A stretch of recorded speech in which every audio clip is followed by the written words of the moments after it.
Tattoo पूरा film define करता है, मलिका दिल फरेब, और वो सिर्फ लेफ्ट हैंड पे क्यों लिखा रहता है, वो चीज मैंने डिकोड करने की कोशिश की। पार्टीशन पर बनी अधिकतर फिल्मों में बॉर्डर के उस तरफ के लोगों को हिंसक और दुश्मन के लेंस से दिखाया जाता है, लेकिन इम्तियाज अली के सिनेमा में ऐसी सस्ती पॉलिटिक्स नहीं होती। डायरेक्टर इम्तियाज अली ट्रैवल और ट्रांसपोर्ट के जरिए इंसान के जज्बात को दिखाने के लिए जाने जाते हैं। इस फिल्म में उन्होंने दो एराज को पब्लिक ट्रांसपोर्ट का एक सोशल मेटाफर की तरह यूज किया है। The literature behind the title मैं वापस आऊंगा। इम्तियाज अली ने एक इंटरव्यू में कहा है कि मैं वापस आऊंगा ये टाइटल इंस्पायर्ड है पोयम। आप ये सुनकर शॉक हो जाओगे कि ये गाना किसी कंटेम्पररी राइटर का नहीं बल्कि कबीर के दोहे से लिया गया है। हमन है इश्क मस्ताना, हमन से होशियारी किया। अपने सगे बेटे पर भी विश्वास नहीं किया, लेकिन पोते पर किया। क्यों? वो सिर्फ उसी के सामने अपनी कहानी बोलता है, अपनी दिल की बात बोलता है। द रीजन इज मलिका दिल फरेब ये कैरेक्टर डायरेक्टली कनेक्टेड है मुंशी प्रेमचंद से। एक सीन है जहां पर शर्वरी वाग एक कहानी सुनाते हैं। इस फिल्म के कॉस्ट्यूम डिजाइनर शीतल शर्मा ने कैरेक्टर के इमोशनल स्टेट को रिप्रेजेंट करने के लिए प्रॉपर कलर पैलेट थ्योरी का इस्तेमाल किया है। साइरल रेडक्लिफ के शॉकिंग फैक्ट्स। इस इंसान के बारे में कुछ ऐसे सच है जो आप सुन के दंग रह जाओगे। पूरे पार्टीशन सीक्वेंस में कोई भी स्टैंडर्ड वर्ड्स या फिर रीजनल वर्ड्स यूज नहीं किया है, जैसे हिंदू, मुस्लिम, राइटर्स, ऐसे कोई भी वर्ड्स का इस्तेमाल नहीं किया। इसकी जगह कैरेक्टर्स ये कहते हैं कि मार्स के लोग आए हैं। हेलो एवरीवन, अगर आप इम्तियाज अली के सिनेमा के सबसे बड़े फैन हो, सबसे बड़े भक्त हो, तो आपको एक चीज जरूर पता होगी कि उनकी कहानी में जो दिखाते हैं, कहानी सिर्फ वहां खत्म नहीं होती कि हर एक सीन के पीछे, हर एक ऑब्जेक्ट के पीछे, हर ऑडियो क्यू के पीछे, कैरेक्टर के पीछे एक फिजिकल मेटाफर होता है। 2026 की स्लीपर हिट और एक मास्टरपीस मैं वापस आऊंगा के बारे में आज हम बात करने वाले हैं। इस फिल्म ने हम सभी को झंझोड़ कर रख दिया भाई। ये फिल्म सिर्फ पार्टीशन के बारे में नहीं है, बल्कि एक्सट्रीम लॉन्गिंग, जनरेशनल ट्रॉमा और इश्क के उस दर्द के बारे में है जो मौत के बाद भी पीछा नहीं छोड़ती। आज हम इस वीडियो में उनके कुछ अनलेयर्ड स्क्रिप्टिंग, हिडन डिटेल्स और मेटाफर्स के बारे में बात करेंगे। इनको डिकोड करने की कोशिश करेंगे जो शायद आपने मिस किया होगा। अपनी कुर्सी की बेटी बांधिए और तैयार हो जाइए। और ये भी नोट करिए कि ये वीडियो काफी लंबा होने वाला है, इसलिए टाइम स्टैम्प्स के हिसाब से मैंने सारे पॉइंटर्स डाल दिए हैं। अगर आपको कुछ पॉइंट स्किप करने हैं तो आप डिस्क्रिप्शन में जाके चेक कर सकते हैं और डायरेक्टली उस पॉइंट पे जा सकते हैं, या फिर इस वीडियो को एंड तक जरूर देखिएगा। I assure you that you will not get disappointed. तो चलिए शुरू करते हैं।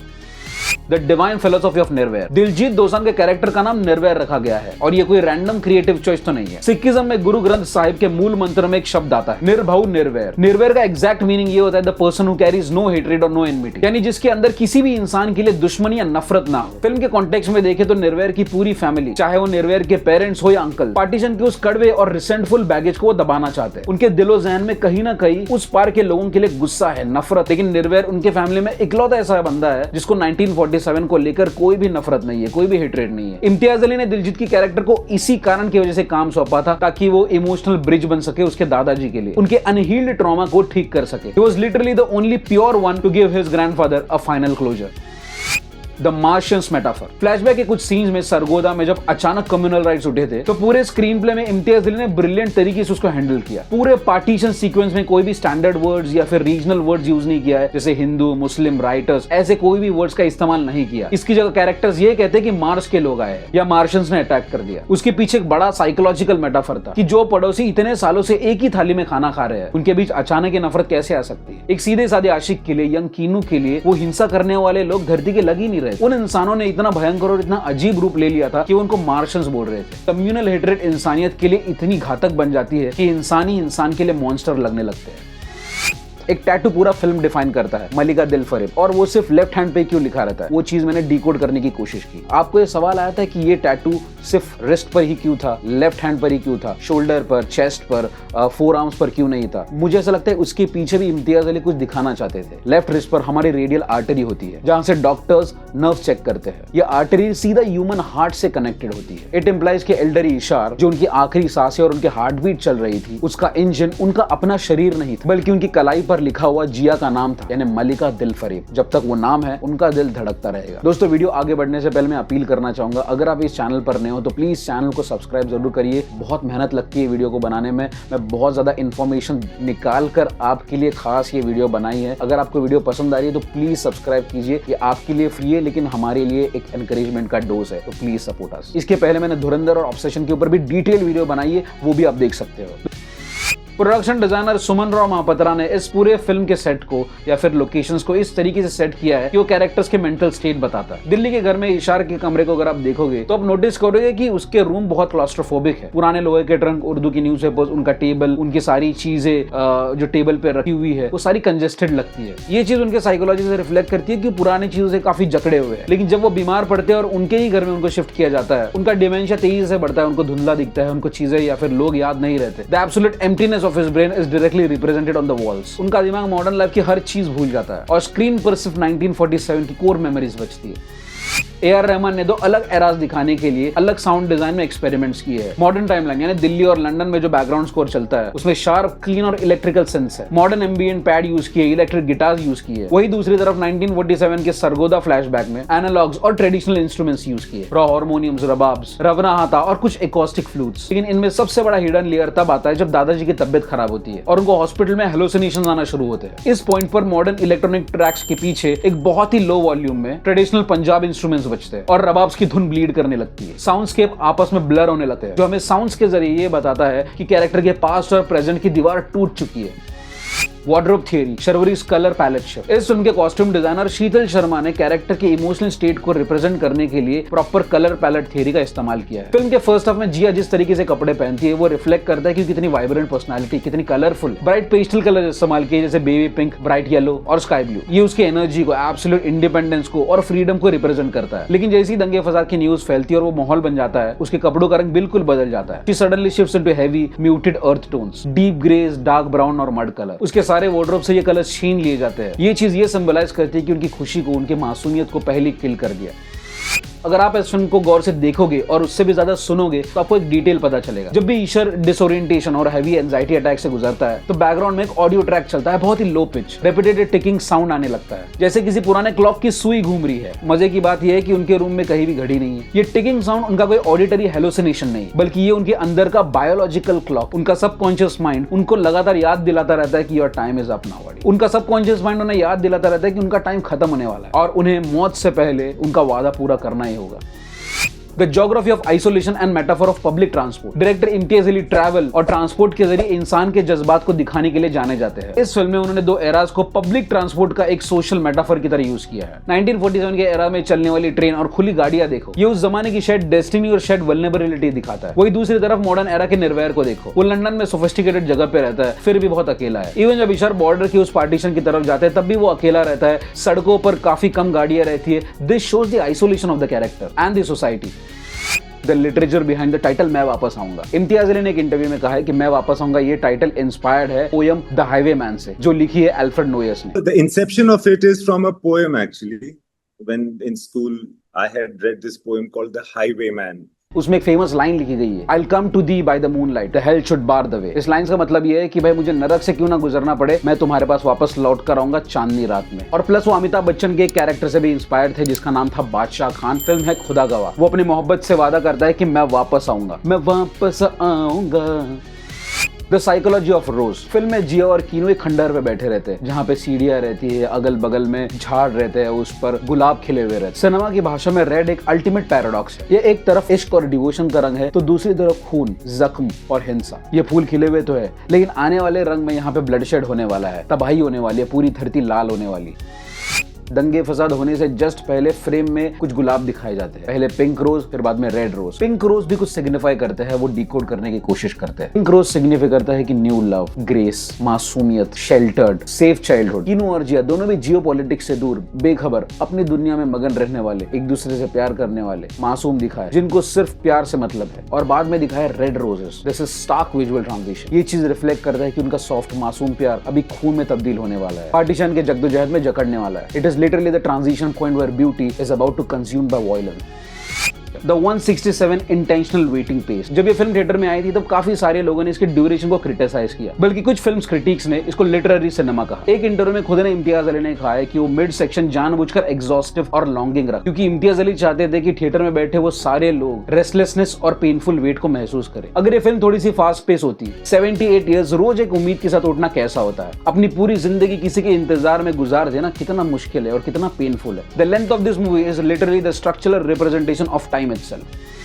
The visual absence of borders in flashback. Flashback में जितने भी पार्टीशंस के सीन हैं जहाँ सरगोदा के घर दिखाए हैं, गलियां दिखाई है, खेत दिखाए हैं, वहाँ पूरी फ्रेमिंग में आपको लंबी दीवारें, फेंसेस, प्रॉपर्टी लाइंस, बाउंड्रीज देखने नहीं मिलेगी। हॉरिजन को हमेशा ओपन और वाइड रखा गया है। ये इसलिए दिखाया गया कि ऑडियंस के मन में सबकॉन्शियसली एक बॉर्डरलेस फ्रीडम कैसा होता है, एक बॉर्डरलेस कंट्री कैसी होती है, ये दिखाने की कोशिश की। जब आप पूरे एरिया को इन्फिनिट और ओपन देखते हैं और सेकंड हाफ में जब वो बॉर्डर बनाई जाती है, वो जब तारे लगाई जाती है, वो एक लकीर, सफेद लकीर खींची जाती है, तब ऑडियंस के मन में उसका रेफरेंस आ जाता है और ऑडियंस उस चीज को फील करती है। ये विजुअल डिसरप्शन आपके दिल को 2 गुना चोट करती है।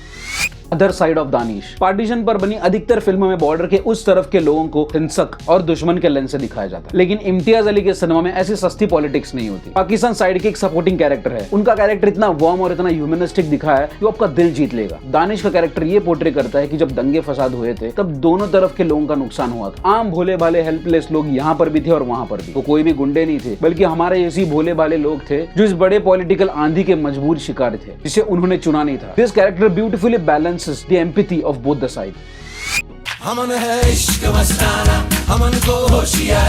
आप ये सुनकर शौक हो जाओगे कि ये गाना किसी कंटेम्पररी राइटर का नहीं बल्कि कबीर के दोहे से लिया गया है। हमन है इश्क मस्ताना, हमन से होशियारी क्या। ये 550 साल पुराना एक सूफी भजन है। इसके पीछे एक बहुत बड़ा कल्चरल कनेक्शन। कबीर बनारस के थे और बनारस में अवधी लैंग्वेज चलती थी। इस लाइन का मतलब ये है कि हमें तो खुदा से मस्ती वाला इश्क हो गया है, अब हमें इस दुनिया की चालाकी से और होशियारी से क्या मतलब। अब यहाँ पे कमाल का लिंग्विस्टिक ब्रिज देख। एक तरफ हिंदू अवधी लोकल शब्द हमन और उसे जोड़ा गया एक पर्शियन शब्द से मस्ताना, और इन दोनों के बीच जो सीमेंट है वो इश्क है। ये पूरी फिल्म इसी बात पर बेस्ड है जिसे पूरी दुनिया पार्टीशन के दंगों से देख रही है। उसे नसीर साहब और जिया सिर्फ इश्क की नजरों से जोड़ते हैं। कंटेम्पररी एरा दिखाना, पार्टीशन का एरा दिखाना और साथ में कबीर के दोहे 500 550 साल पुराने टेक्स्ट को रीइंट्रोड्यूस करना, ये सिर्फ इम्तियाज अली कर सकता है भाई।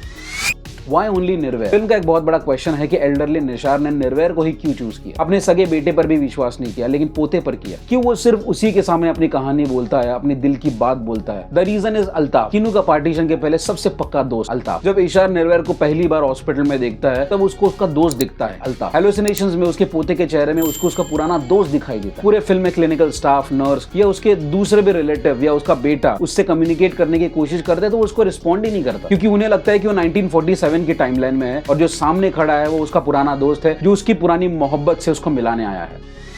The character arc of Diljit Dosanjh. Diljit Dosanjh का कैरेक्टर कोई परफेक्ट हीरो का नहीं है, बल्कि स्टार्टिंग से उसको ऐसा पोर्ट्रे किया जाता है कि वो एस्केपिस्ट है, एक ऐसा इंसान जिसके सामने कोई भी प्रॉब्लम दिख जाती है वो तुरंत वहां से भाग जाता है। रजत कपूर के डायलॉग में भी रिफ्लेक्ट करता है कि वो 3 जॉब छोड़ चुका है बस इसीलिए कि उसको वो जॉब बोरिंग लग गई थी या फिर उसका इंटरेस्ट नहीं था उसमें। जब दिलजीत की गर्लफ्रेंड उसकी सिस्टर के मैरिज में उसको इन्वाइट करती है तब वो वहां से भी भागने की कोशिश करता है। जब उसके दादाजी की कंडीशन क्रिटिकल हो जाती है तो उसका जिम्मेदार खुद को समझता है और वो उस सिचुएशन से भी भागने की कोशिश करता है। निर्वैर का ये कैरेक्टर जानबूझ के इंटेंशनली ऑपोजिट दिखाया गया है उसके दादाजी के, जहां दादाजी 78 इयर्स तक टिके हैं और पोता 2-2 महीने में भाग जाता है। अपने दादाजी के अनकॉम्प्रोमाइज लव और पैशन की जर्नी को अनलॉक करते करते निर्वैर सबकॉन्शियसली खुद को चेंज करता है। He stops running from life and learns to stay and fight.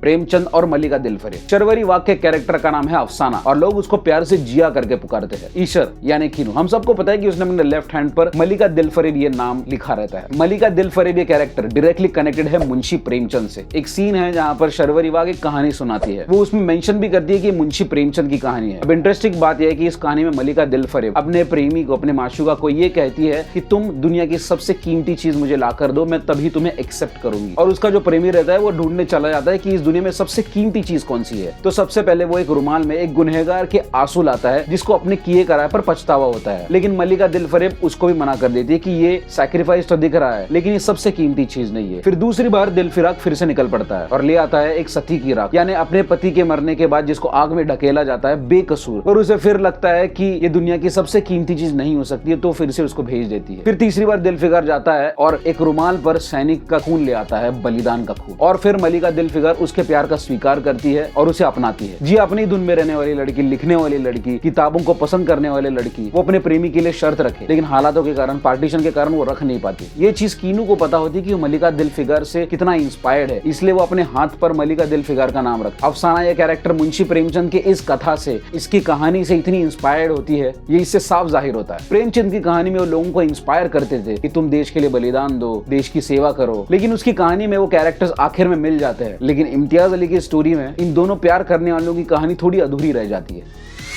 Film के शुरुआत में ही निर्वैर एक स्टैंड अप कॉमेडी शो में जाता है जहां उसके जोक्स बिल्कुल फ्लैट लगते हैं और ऑडियंस उसको कनेक्ट नहीं कर पाती। वो गलत ऑडियंस के सामने गलत ह्यूमर बेच रहा होता है, लेकिन जब वो इंडिया आता है, वो अपने रूट्स को देखता है, अपने दादाजी की कहानी को सुनता है, तो उसको उसकी ट्रू आइडेंटिटी की पहचान हो जाती है। एक फैमिली फंक्शन में वो सिंपल, ग्राउंडेड और रूटेड बात करता है तो लोग दिल से हंसते हैं और कनेक्ट भी करते हैं। फिर वो जिस लाइब्रेरी में रिसर्च करता है उस लाइब्रेरी के कुछ लोगों के सामने अपनी कहानी रखता है, वहां चुटकुले सुनाता है, तो वहां भी लोग उससे ज्यादा कनेक्ट कर पाते हैं and suddenly he becomes a powerful story teller. Towards the end वो एक एक ऑडिटोरियम में एक बड़ी ऑडियंस के सामने परफॉर्म करता है। वो ऑडिटोरियम में एक बेहतरीन परफॉर्मेंस देता है, जहां वो ऑडियंस से कनेक्ट करता है, ऑडियंस उससे कनेक्ट कर पाती है, वो लोगों को अपनी हिस्ट्री बताता है, अपने रूट्स बताता है, कल्चर बताता है, और ऑडियंस भी उस तरीके से उसको रिस्पॉन्स देती है। ये चीज ये भी डिपेक्ट करती है कि हमें हमारे रूट से कितना जुड़े रहना चाहिए और हमारे इनर सेल्फ पर कितना यकीन रखना चाहिए, तब जाके आपका एक्ट रिलेटेबल, इम्पैक्टफुल और कंप्लीट लगता है।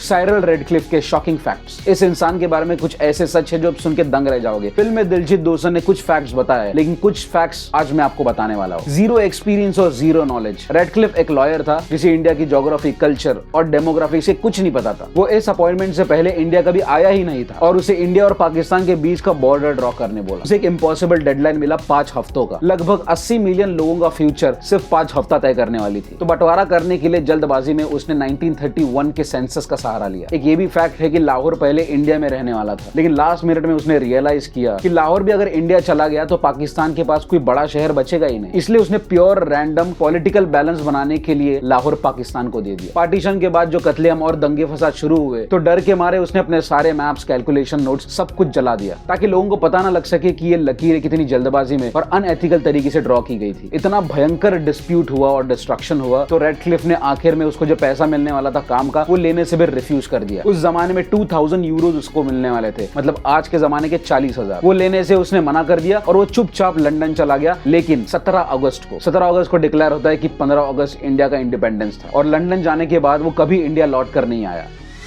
दिलजीत दोसांझ ने एज एन एक्टर उनके फिल्म का one of the best performance दिया है, ऑफ कोर्स चमकीला के बाद। इनका सबसे बड़ा सबूत इनका वोकल टेक्सचर है। फिल्म के स्टार्ट में जब निर्वैर लंदन से आता है तो उसकी लैंग्वेज में एक हल्की सी अर्बन टोन मिलेगी, थोड़ी सी कम पंजाबी मिलेगी, उनके बोलचाल में मॉडर्निज्म दिखेगा। वो काफी फास्ट बोलता है, कुछ कुछ जगह पर उसकी टोन डिटैच लगती है, लेकिन वो जैसे ही अपने दादा के साथ टाइम स्पेंड करता है, उनके रूट्स को समझता है, तब उसके अंदर कुछ सिग्निफिकेंट चेंजेस आपको देखने मिलेंगे। जुबान बदलना शुरू हो जाती है, एंड तक आते आते उसके इंटरनल चेंजेस होने लगते हैं, उसके टोन में चेंजेस आने लगते हैं। पंजाबी डायलॉग बिल्कुल पुरानी पुरखों जैसी हो जाती है जो 1947 में थी। ये चीज कॉन्शियसली नहीं दिखाई गई है, बिना किसी लाउड लैंग्वेज के ये सारी चीज पोर्ट्रे की गई है कैरेक्टर के जरिए। लैंग्वेज शिफ्ट से ये पता चलता है कि बंदा अंदर से कितना बदल चुका है। मसल मेमोरी और वो 2 सेकंड का हार्ट ब्रेक जेस्चर। जब नसरुद्दीन शाह उसके डेथ बेड पे रहता है, उनको उनकी प्रेजेंट जिंदगी कुछ भी याद नहीं रहती, याद रहती है तो वो सिर्फ जिया। उन्हें वीडियो कॉल पर जब यंग जिया की पोर्ट्रेट दिखाई जाती है, जैसी स्क्रीन पर जिया का पोर्ट्रेट आता है, अपने कांपते हुए हाथ लेकर नसीर भाई अपनी दाढ़ी को थोड़ा सा ठीक करते हैं, अपनी बिखरी हुई सफेद दाढ़ी को धीरे धीरे सेट करते हैं। This is pure muscle memory. उनका दिमाग भले ही काम नहीं कर रहा होता है, लेकिन उनकी बॉडी, उनका दिल लगभग 75 साल पीछे चला जाता है। वो 17 साल का आशिक बन जाता है तो अपनी पसंदीदा लड़की को इंप्रेस करने के लिए थोड़ा दाढ़ी सेट कर रहा है या फिर थोड़ा सा ठीक दिखने की कोशिश कर रहा है। वो जिया के सामने प्रेजेंटेबल लगना चाहता है। This proves that the love is in the nervous system, not in the brain. Contrast of modern love. जब फिल्म लंदन के निर्वैर वाला फेस दिखाती है तो वहां बनीता संधू का कैरेक्टर है जो निर्वैर की गर्लफ्रेंड का रोल प्ले करती है। उनका कैरेक्टर मॉडर्न, कमिटमेंट फोबिक और हाइपर इंडिपेंडेंट अर्बन प्रोफेशनल दिखाया है, जो थोड़े से फ्रिक्शन पर ही रिलेशनशिप के पीछे हट जाते हैं। ये पूरा सेगमेंट सिर्फ एक फिलर नहीं है, बल्कि 1947 की डीप, इटर्नल और डिवोशनल लव के सामने कॉन्ट्रास्ट खड़ा करता है। एक तरफ एक आदमी जो 75-80 साल का हो गया है और सिर्फ एक वादे के लिए जिंदा है, और दूसरी तरफ ये आज की मॉडर्न जनरेशन जो 2 महीने की रिलेशन के स्ट्रेस को झेल नहीं पाते। This silent parallel what makes the film a deep commentary on modern human nature. The collective guilt and curse of women. Film में एक बहुत डिप्रेसिंग और डार्क साइकोलॉजिकल लेयर है। निशार के मन में ये चीज बैठ गई थी कि वो अपने माँ को, अपने बहन को, अपने कजिन्स को नहीं बचा पाया, इसलिए वो ये मान चुका है कि औरत इस खानदान के लिए एक श्राप बन चुका है। उसे लगता है कि उसकी फैमिली कभी एक औरत की हिफाजत नहीं कर पाएगी। पार्टीशन के दंगों में उन्होंने सबको खो दिया। उनके बेटे की शादी होने के बाद भी निर्वैर के माँ की डेथ हो जाती है एक एक्सीडेंट में। इसलिए इशार के सबकॉन्शियस में ये चीज बैठ गई है कि मर्दों के गलत डिसीजंस की वजह से वो अपने घर की औरतों को बचा नहीं पाए और उनको प्रोटेक्ट करने में फेल हो गए। इसलिए शादी करना इस खानदान के लिए बद्दुआ बन चुका है। इसलिए Ishaar is carrying the collective guilt of 1947 partition. Ink and blood on Chand Bali. Young kinnow ने जिया को एक पेन गिफ्ट किया होता है और जिया उसी पेन से अपनी डायरी लिखती है। एक आखिरी बार दंगों के बीच जब वो मिलते हैं तब जिया अपनी एक चांद बाली कीनू को देने के लिए निकालती है। It feels like they stood for their love but it gets stained, their memories, their meeting place, the possibility of returning there and remembering it. इसलिए नसीर भाई उस समय एक लाइन बोलते हैं कि चांद बाली वही थी पर उसमें वो बात नहीं थी, और वो लाइन सीधा दिल पर चुभती है यार। Because sometimes tragedy doesn't take anything from us, it leaves exactly where they are but it changes their meaning forever.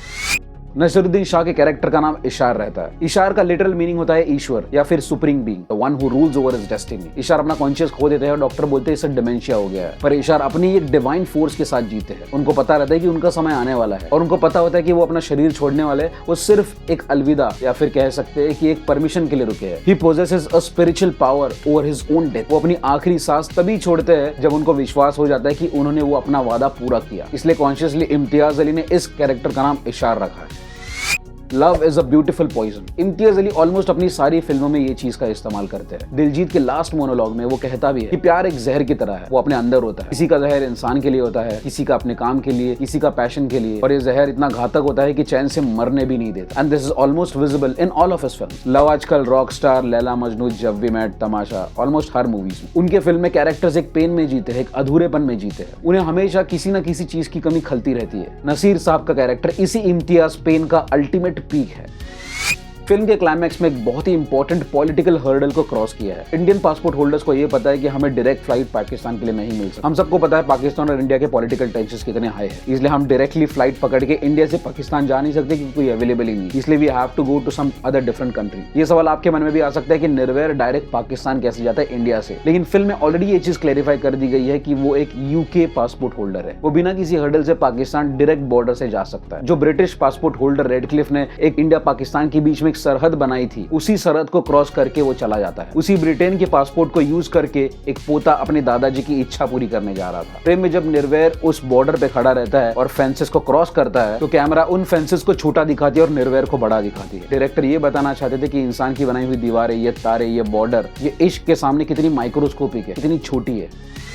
Sliding the दुपट्टा। जब निर्वैर अपने दादाजी को पेंटिंग दिखाता है तब नसीर भाई खुद की दाढ़ी वगैरह समेटते हैं और उस पेंटिंग को ध्यान से देखते हैं। ये भी नोटिस करोगे कि उसकी एक चांद वाली मिसिंग थी। अगर आपने नोटिस किया होगा कि जैसे ही जिया कीनू को देखती है वो अपने सर का दुपट्टा हटाती है। और जिया मतलब अफसाना, वो मुस्लिम कौम से बिलोंग करती है और औरतों को मुस्लिम कौम में अपना सर ढकना होता है। किसी गैर मर्द के सामने या फिर किसी अनजान आदमी के सामने अपना सर दिखा नहीं सकती, लेकिन जैसे ही वो कीनू को देखती है वो अपने सर का दुपट्टा हटा देती है। That means she is removing the barrier. Imtiaz Ali ये दिखाना चाहते थे कि उनका रिश्ता कितना पाक है, कितनी छोटी और कितनी बारीक डिटेल इम्तियाज अली ने पकड़ ली है। ये सिंगल शॉट उनके रिश्ते को एस्टैब्लिश करती है कि भले ही वो किसी दूसरे से मैरिड हो, लेकिन उनकी आशिकी कोई आम आशिकी नहीं थी। उनका सोल एक दूसरे से कंप्लीटली मैरिड और ब्लेंडेड था।